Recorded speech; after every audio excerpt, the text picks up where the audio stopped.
Guru bertanya. Siapa yang merasa dirinya bodoh, silakan berdiri. Semua murid diam.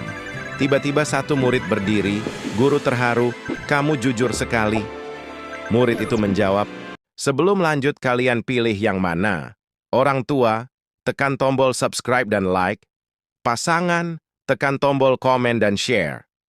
Kalau kalian pilih iblis, abaikan, dan kalian akan masuk neraka. Enggak, Bu. Saya cuma nggak tega lihat ibu berdiri sendirian.